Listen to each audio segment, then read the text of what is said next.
Доброе время суток всем, кто смотрит видео.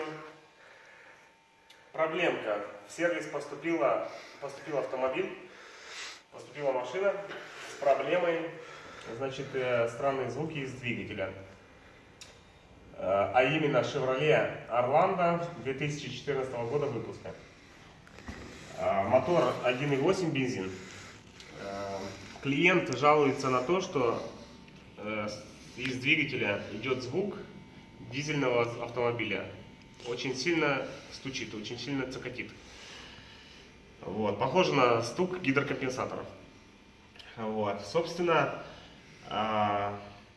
сняв клапанную крышку, продиагностировав данный автомобиль, была выявлена ошибка, код ошибки P0016.